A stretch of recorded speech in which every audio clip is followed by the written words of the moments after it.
ঠিক একইভাবে জনগণের ভোট প্রয়োগের অধিকার, রাজনৈতিক ক্ষমতায়ন যেটার প্রধান হাতিয়ার হচ্ছে কিন্তু ভোট প্রয়োগের অধিকার। জনগণ ভোট প্রয়োগের যে অধিকার প্রয়োগ করার সুযোগ যদি না পায় জনগণ, রাষ্ট্রের সঙ্গে কিন্তু নাগরিকদের যে একটা সম্পর্ক, অংশীদারিত্ব, সেই সম্পর্কটা কিন্তু সৃষ্টি হয় না।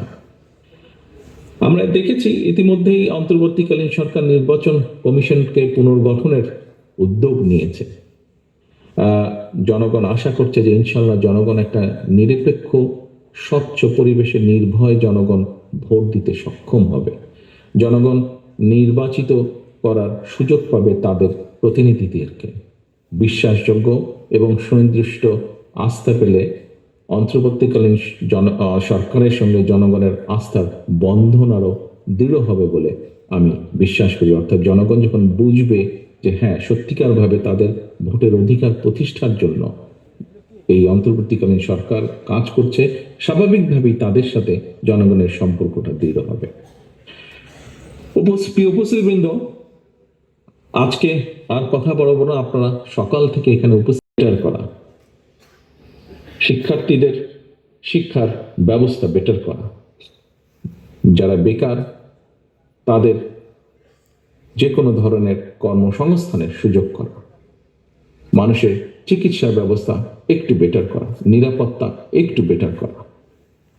আমরা বিভিন্ন জন বিভিন্ন বক্তব্য বলেছি, বাট আমাদের লক্ষ্য এবং উদ্দেশ্য একটাই। এখানে অনেক বক্তা অনেকগুলো কথা বলেছেন, তাদের কতগুলো কথা থেকে বেরিয়ে এসে অতীতে বিএনপি যখনই সুযোগ পেয়েছে জনগণের সমর্থন নিয়ে দেশ পরিচালনা, বিএনপি প্রতিবার চেষ্টা করেছে যতটুকু সম্ভব এই কাজগুলো করার জন্য, মানুষের জন্য, দেশের জন্য, সমাজের কম বেশি প্রতিটা শ্রেণীর মানুষের জন্য। আপনারা আজকে যেই সেক্টরগুলোতে কাজ করছেন, আমরা এক বাক্যে যদি বলি টেক্সটাইল সেক্টরে, টেক্সটাইলের বিভিন্ন ক্যাটাগরিজ আছে। এই সেক্টরের সামগ্রিকভাবে যদি আমরা দেখি, এই সেক্টর হয়েছে কিন্তু ৩,০০০ মানুষের ভোটের মাধ্যমে হয়েছে না। একটা কথা প্রায় আমি বলেছি যে জনগণের রাজনৈতিক এবং অর্থনৈতিক ক্ষমতা নিশ্চিত করা যদি না যায়, রাজনৈতিক এবং অর্থনৈতিক এই দুটো ক্ষমতায়ন যদি জনগণের এই দুটো ক্ষমতায়ন যদি নিশ্চিত করা না যায়, তাহলে গণতন্ত্র, উন্নয়ন কিংবা সংস্কার আমরা যত যাই বলছি না কেন, কোনোটাই কিন্তু টেকসই হবে না। একজন নাগরিকের রাজনৈতিক ক্ষমতার বেটার করা, শিক্ষার্থীদের শিক্ষার ব্যবস্থা বেটার করা, যারা বেকার তাদের যে কোনো ধরনের কর্মসংস্থানের সুযোগ করা, মানুষের চিকিৎসা ব্যবস্থা একটু বেটার করা, নিরাপত্তা একটু বেটার করা। আমরা বিভিন্ন জন বিভিন্ন বক্তব্য বলেছি, বাট আমাদের লক্ষ্য এবং উদ্দেশ্য একটাই।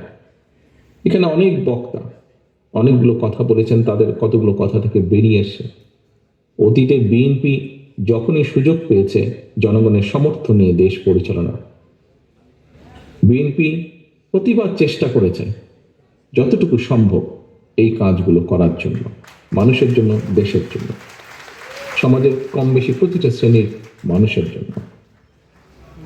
আপনারা আজকে যেই সেক্টরগুলোতে কাজ করছেন, আমরা এক বাক্যে যদি বলি টেক্সটাইল সেক্টরে, টেক্সটাইলের বিভিন্ন ক্যাটাগরিজ আছে। এই সেক্টরের সামগ্রিকভাবে যদি আমরা দেখি, এই সেক্টর